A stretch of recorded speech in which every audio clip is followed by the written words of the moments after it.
Good morning students. In today's video lesson we are starting another application of potentiometer, or you may say last application of the potentiometer, that is to find the internal resistance of a cell और ए primary cell using potentiometer. एक potentiometer की help से हम लोग internal resistance major करेंगे।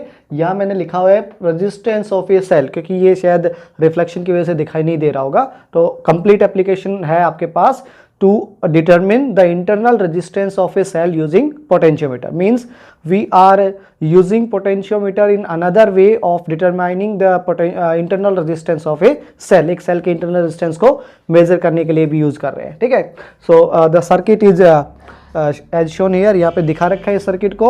Circuit में क्या दिखा रखा है कि उस पोटेंशियोमीटर में जो 4 वायर्स होती थी जो सीरीज में लगी होती थी 100 सेंटीमीटर की, तो total length of the wire in the potentiometer होता था 400 सेंटीमीटर।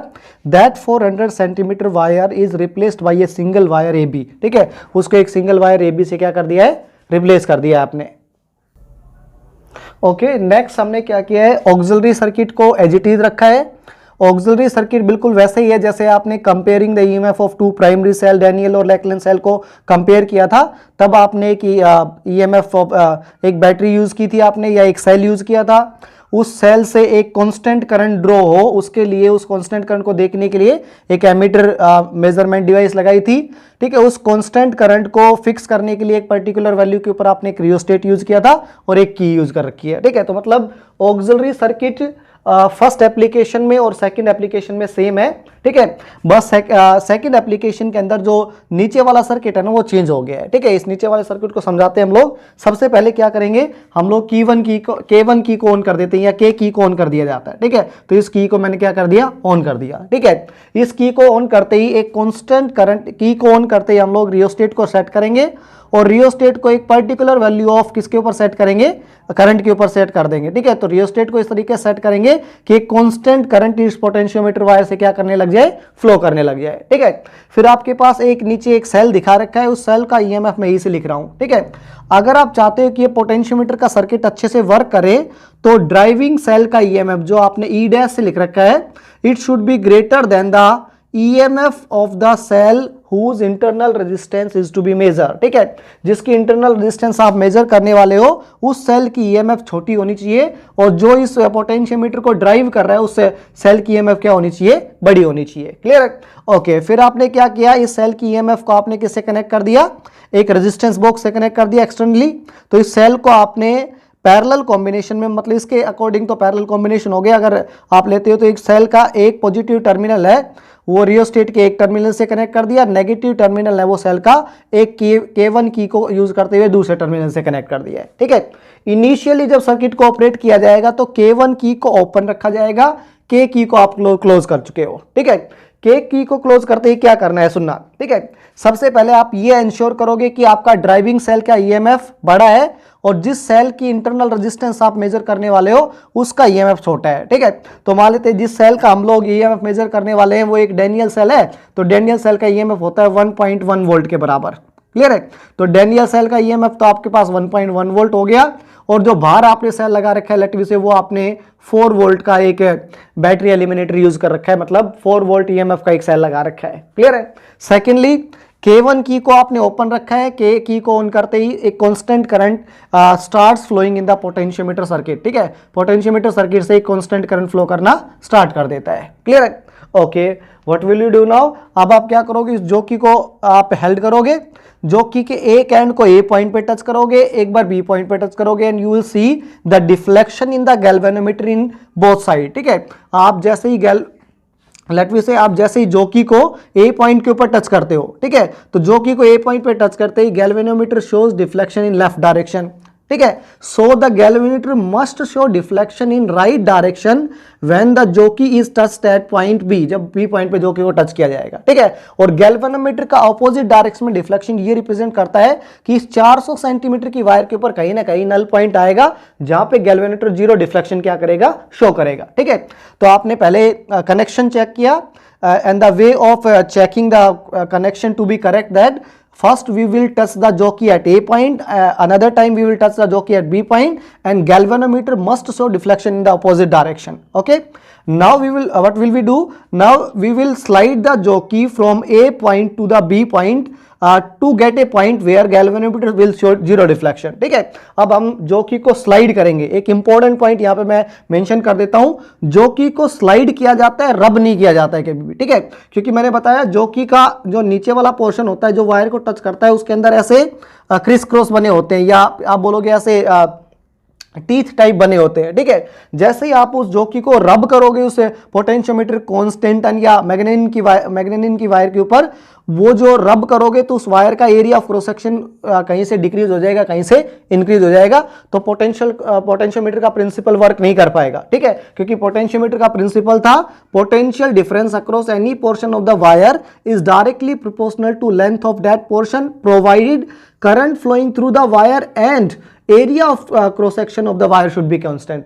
अगर आपने जोकी को रब किया पोटेंशियोमीटर वायर के ऊपर तो कहीं से पोटेंशियोमीटर की वायर पतली हो जाएगी, कहीं आप कम दबाव दोगे तो वहां से मोटी हो जाएगी. ठीक है, मोटी का मतलब सेम रहेगी, तो उस केस के अंदर area of cross section same नहीं रह पाएगा. ठीक है, तो ये बहुत इंपॉर्टेंट प्रिकॉशन होता है कि जोकी को रब नहीं करना होता. We will just slide the jockey on the potentiometer wire.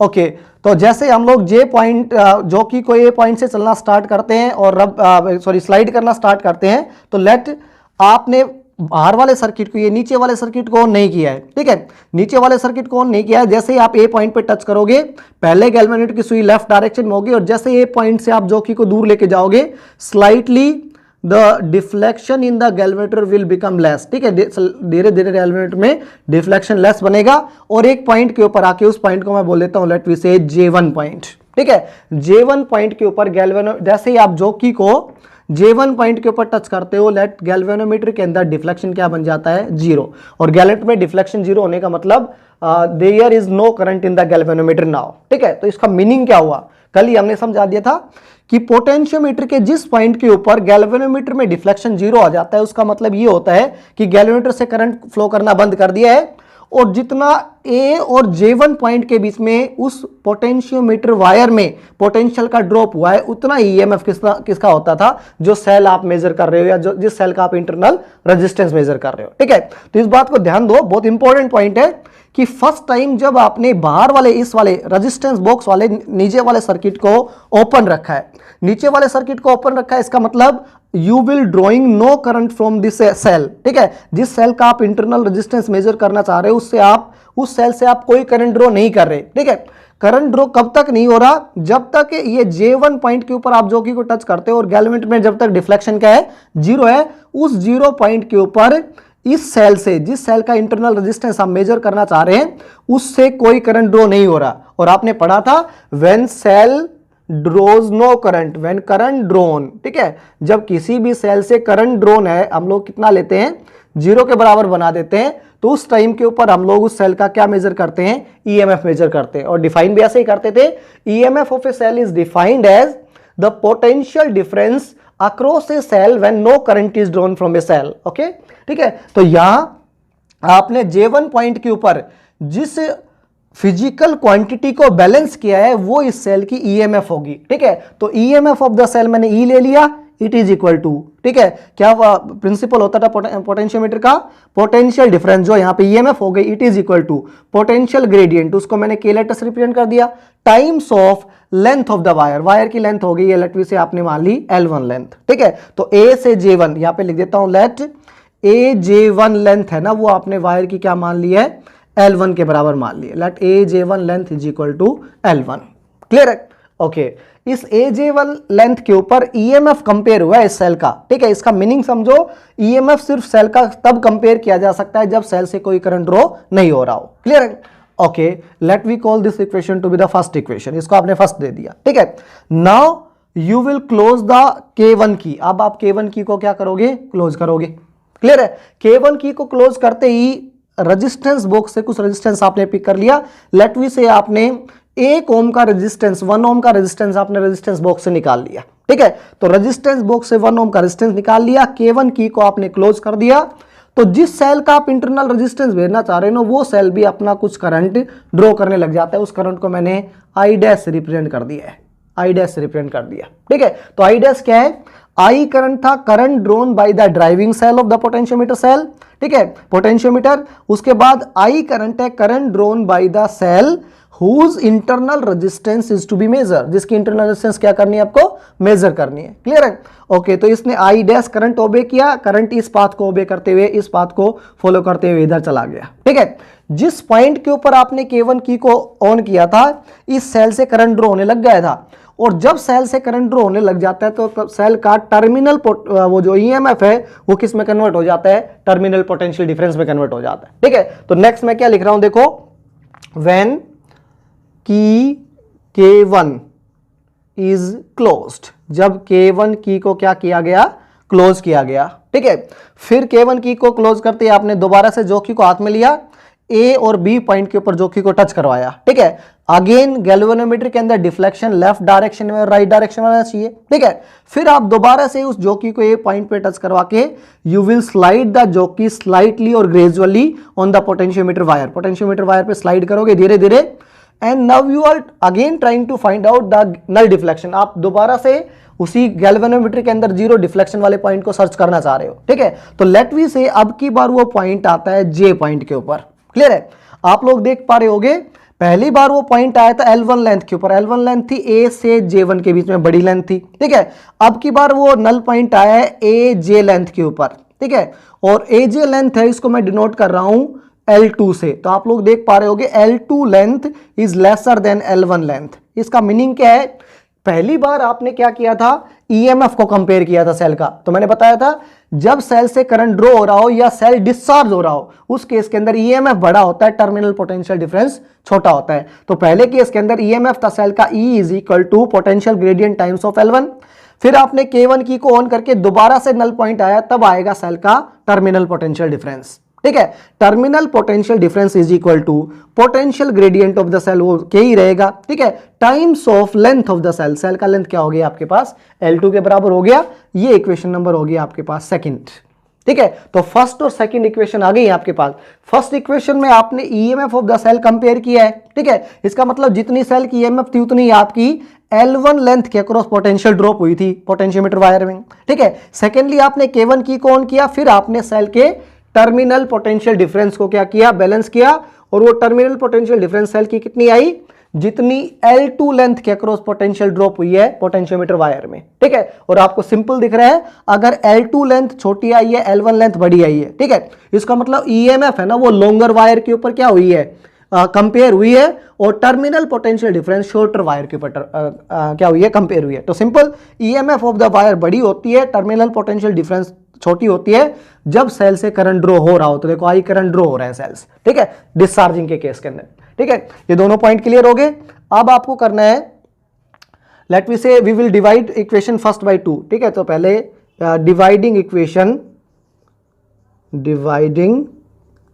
Equation first by second.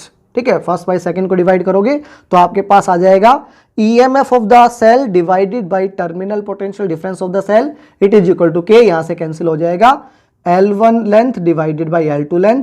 Late we call this equation to be the third equation. Okay, now we know a relation. ठीक है, अब हम लिख रहे हैं वी नो दैट। ठीक है, हमें पता है एक चीज, क्या पता है हमें, एक रिलेशन पता है किसके बीच में, इंटरनल रेजिस्टेंस, पहले तो EMF, terminal potential difference, EMF of the cell minus potential drop across internal resistance, ये रिलेशन हमने पढ़ रखा है। ठीक है, इसके फर्स्ट चैप्टर में पढ़ा था हमने।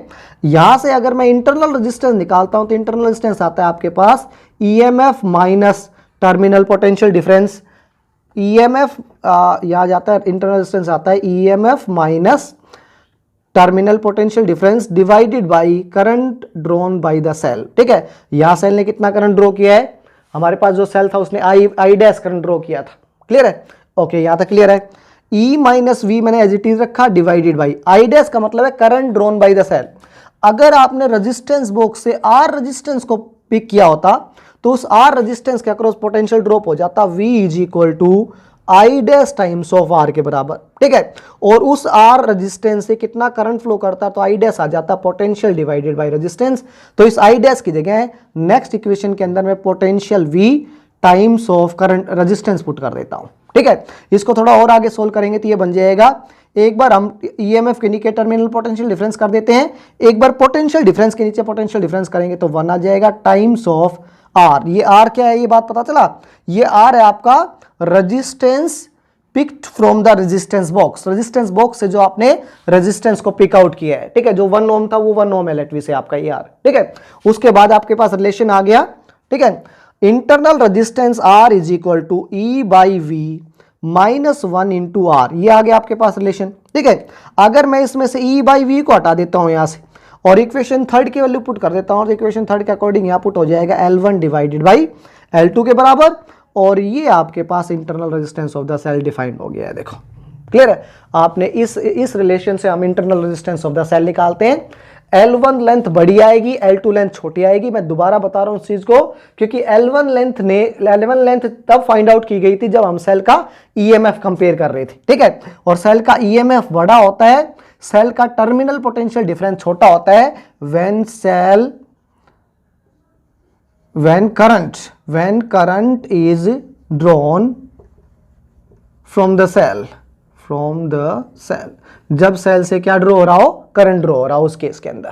क्लियर है, तो या L1 L2 हम लोग एक्सपेरिमेंट से निकाल लेंगे, और रेजिस्टेंस की वैल्यू रेजिस्टेंस बॉक्स को देख के, जो भी रेजिस्टेंस बॉक्स से पिक किया है या जो भी की आपने उसकी निकाली होगी वो वैल्यू हो जाएगी, ठीक है। तो अगर मतलब ये हुआ कि हम किसी भी सेल का इंटरनल रेजिस्टेंस किसकी हेल्प से फाइंड आउट कर सकते हैं, पोटेंशियोमीटर की हेल्प से फाइंड आउट कर सकते हैं यूजिंग L1 L2 और R। अगर आपको ये तीनों वेरिएबल्स आपको पता है तो इजीली सेल का इंटरनल रेजिस्टेंस आप लोग फाइंड आउट कर पाओगे। क्लियर है, वैसे जनरली सेल का इंटरनल रेजिस्टेंस वोल्टमीटर से फाइंड आउट नहीं किया जा सकता। उसके पीछे रीजन है, हमने बताया था कि अगर मैं इसको थोड़ा सा हटाऊं तो देखो, हमने ये बताया था कि terminal potential difference of the cell, EMF of the cell minus potential drop across internal resistance, ये वाली टर्म मैंने इसको कहा जाता है potential drop across internal resistance.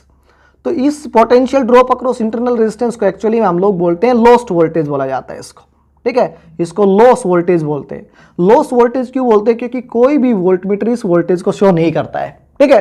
तो वोल्टमीटर से हम किसी सेल का इंटरनल रेजिस्टेंस मेजर नहीं कर सकते, it is only the potentiometer that can measure the internal resistance of a cell. एक सेल का इंटरनल रेजिस्टेंस मेजर कर सकता है। इसके पीछे रीजन ये है, जो पोटेंशियोमीटर है वो आपका नल पॉइंट के ऊपर वर्क करता है, और नल पॉइंट वो पॉइंट होता है जिसमें से किसी भी सेल से करंट ड्रॉ होना क्या हो जाता है, बंद। और जब सेल से करंट ड्रॉ होना बंद होता है तभी हम सेल का EMF भी कंपेयर कर सकते हैं, और तभी इंटरनल रेजिस्टेंस को क्या कर सकते हैं, मेजर कर सकते हैं, ठीक है। अच्छे से पढ़ना, इंपॉर्टेंट एप्लीकेशन है, एग्जाम में इन दोनों एप्लीकेशंस में से एक पक्का आती है, और सबसे इंपॉर्टेंट है इनके जो रिप्रेजेंटेशन है या इनका सर्किट डायग्राम है। Thank you very much. Okay student, next important topic हम छोटा सा डिस्कस कर रहे हैं, उसका नाम है सेंसिटिवनेस ऑफ पोटेंशियोमीटर, ठीक है। पोटेंशियोमीटर की सेंसिटिवनेस का क्या मतलब होता है, ठीक है। तो सेंसिटिविटी ऑफ पोटेंशियोमीटर का एक्चुअली में मीनिंग ये होता है कि कोई पोटेंशियोमीटर कितनी छोटी पोटेंशियल डिफरेंस को क्या कर पाता है, मेजर कर पाता है। क्लियर है, जैसे मैं एक एग्जांपल दूं तो मान लेते हैं आपके पास दो पोटेंशियोमीटर, एक P1 है और एक P2 है, ठीक है। लेट वी से P1 पोटेंशियोमीटर से जो स्मॉलेस्ट पोटेंशियल डिफरेंस हम लोग मेजर कर पाते हैं वो है लेट वी से 0.1 वोल्ट के बराबर, ठीक है। इसका मतलब ये पोटेंशियोमीटर 1 वोल्ट का 10th पार्ट तक क्या कर सकता है, मेजर कर सकता है, ठीक है। और एक आपके पास P2 पोटेंशियोमीटर है, उस पोटेंशियोमीटर से जो स्मॉलेस्ट पोटेंशियल डिफरेंस मेजर की जा सकती है वो लेट वी से बराबर है 0.01 वोल्ट के बराबर, ठीक है, या 0.01 बोल लेता हूं, ठीक है। तो उसके अकॉर्डिंग क्या हो जाएगा, 1 डिवाइडेड बाई 1000। इसका मतलब ये वाला पोटेंशियोमीटर है ना, ये 1 वोल्ट के 100 पार्ट तक मेजर कर सकता है, और फर्स्ट वाला पोटेंशियोमीटर 1 वोल्ट के 10th पार्ट तक मेजर कर सकता है, ठीक है। तो उस केस के अंदर P2 potentiometer is said to be more sensitive as compare to P1 potentiometer, क्योंकि ये 1 वोल्ट के 10th पार्ट तक ही मेजर कर पा रहा है, ये 100 पार्ट तक मेजर कर पा रहा है, ठीक है। तो सेंसिटिवनेस क्लियर है। क्लास में अगर सेंसिटिव वर्ड का मीनिंग समझाना हो तो मान लेते हैं दो ऐसे स्टूडेंट है हमारे पास, एक स्टूडेंट है वो बहुत ही ढीठ है लेट वी से, उसको हम लोग मान लेते हैं स्टिक से मार देते हैं कई बार, तब भी वो ज़्यादा रिएक्ट नहीं करता, ठीक है, या उसके फेशियल एक्सप्रेशन चेंज नहीं होते, या वो रोता नहीं है, ठीक है। और जैसे आपने देखा होगा गर्ल्स होती हैं, गर्ल्स को अगर आपने हल्का सा डांट दिया तब भी वो रोने लग जाती हैं। तो गर्ल्स को क्या कहा जाता है, ज्यादा सेंसिटिव कहा जाता है एज कंपेयर टू बॉयज के कंपैरिजन के अंदर, ठीक है। तो सेंसिटिवनेस सिंपली मीनिंग जो छोटी सी चीज को अफेक्ट, छोटे सी चीज के वेरिएशन को भी अगर क्या कर पाए, मेजर कर पाए, वो ज्यादा सेंसिटिव होता है, और जो बड़ी चीज के वेरिएशन को मेजर कर पाता है वो कम सेंसिटिव होता है। तो यहाँ P2 पोटेंशियोमीटर ज्यादा सेंसिटिव हो गया, P1 लेस सेंसिटिव हो गया।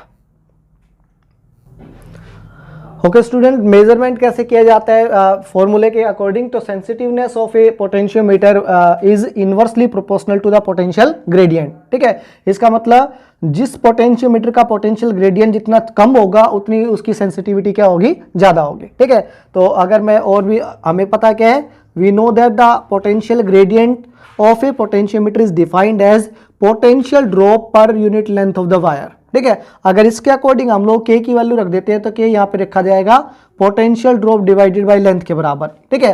तो नेक्स्ट लाइन में मैं ये भी लिख सकता हूं कि सेंसिटिविटी ऑफ ए और sensitiveness of a potentiometer is directly proportional to the length of P wire लिख देता हूं। पोटेंशियोमीटर वायर के तो डायरेक्टली प्रोपोर्शनल है। इसका मतलब अगर आपके पास दो ऐसे पोटेंशियोमीटर है, एक में 400 सेंटीमीटर की वायर यूज की गई है, एक में 800 सेंटीमीटर की वायर यूज की गई है, तो जिस पोटेंशियोमीटर के अंदर ज्यादा लेंथ की वायर है उसकी सेंसिटिवनेस क्या होगी, ज्यादा होगी। And the second factor on which the potentiometer depend is potential drop across potentiometer wire, across P wire, ठीक है। पोटेंशियोमीटर वायर के अक्रॉस कितना पोटेंशियल ड्रॉप होता है, ठीक है। तो बड़ा सिंपल सा वे है, किसी भी पोटेंशियोमीटर की सेंसिटिविटी को इंक्रीज और डिक्रीज किया जा सकता है दो वेज से। एक तो उस पोटेंशियोमीटर में लगी हुई वायर की लेंथ क्या कर दो, इंक्रीज कर दो, ठीक है। तो जितनी आप इंक्रीज करते जाते हो उसकी लेंथ को, उतना एक पोटेंशियोमीटर है ना वो क्या बनता जाता है, मोर सेंसिटिव होता जाता है, ठीक है।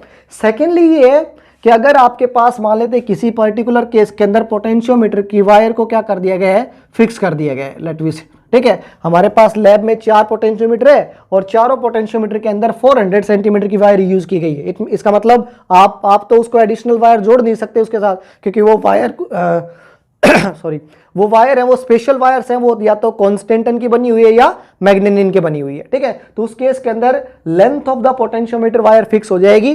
क्या फिर आप पोटेंशियोमीटर की सेंसिटिविटी को इंक्रीज कर सकते हो? तो another way of increasing the sensitivity of potentiometer is to decrease the potential drop across the potentiometer wire, ठीक है। अब पोटेंशियोमीटर वायर के अक्रॉस पोटेंशियल ड्रॉप कैसे हम लोग क्या करेंगे, पोटेंशियल ड्रॉप कैसे डिक्रीज करेंगे? तो देखो जनरली आप लोग ऐसे बनाते थे एक्सटर्नल सर्किट पोटेंशियोमीटर का, यहाँ आप लोग ड्राइविंग सेल लगाते थे, ठीक है। यहाँ आप लोग एमीटर लगाते थे, ठीक है। यहाँ आपके पास एक रियोस्टेट लगा होता था और फाइनली आप लोग क्या यूज करते थे, एक की से इसको कनेक्ट कर देते थे, ठीक है। अगर मान लेते ये लेंथ फिक्स हो गई है, this length the potentiometer length of the wire is the wire having potentiometer is equal to 400 centimetre, ठीक है। उस वायर की लेंथ हो गई 400 सेंटीमीटर के बराबर, and this length is to be fix. इस पोटेंशियोमीटर वायर की इस लेंथ को क्या कर दिया गया है, फिक्स कर दिया गया है, ठीक है। पहले लेटवी से आप 4 वोल्ट की बैटरी से क्या कर रहे थे, वर्क कर रहे थे, ठीक है। ध्यान से सुनना, अब मैं बता रहा हूं सेकंड वे जिससे सेंसिटिविटी को बढ़ाया जा सकता है पोटेंशियोमीटर की वायर की, पोटेंशियोमीटर का, कि अगर उस वायर की लेंथ क्या हो, पोटेंशियोमीटर वायर की लेंथ फिक्स हो, तो मैंने कहा सेंसिटिविटी को बढ़ाया जा सकता है किसको डिक्रीज करके, पोटेंशियल ड्रॉप को डिक्रीज करके, ठीक है। तो कैसे डिक्रीज करें? आपके पास 2 पोटेंशियोमीटर है, एक वायर, एक के अंदर लेटवी से आपने दोनों के अंदर लेंथ ऑफ वायर है ना वो 400 सेंटीमीटर के बराबर है। ये पहला वाला P1 था, ये P2 पोटेंशियोमीटर था, ठीक है। दोनों पोटेंशियोमीटर के अंदर लेंथ ऑफ वायर है वो 400 सेंटीमीटर के बराबर है, ठीक है। लेकिन पहले पोटेंशियोमीटर के ऊपर आपने पोटेंशियल ड्रॉप लगा दिया 4 वोल्ट, मतलब ड्राइविंग सेल यूज किया, उस ड्राइविंग सेल की पोटेंशियल डिफरेंस थी 4 वोल्ट के बराबर, और सेकंड के ऊपर आपने 1 वोल्ट की ड्राइविंग सेल वाला क्या यूज किया, बैटरी यूज की, ठीक है। तो हमने कहा अगर 1 वोल्ट की पोटेंशियल, 1 वोल्ट का सेल यहां पे यूज किया जाएगा 400 सेंटीमीटर पे, तो आप क्या लिखोगे, 400 सेंटीमीटर वायर के ऊपर कितना पोटेंशियल ड्रॉप है, 1 वोल्ट का ड्रॉप है।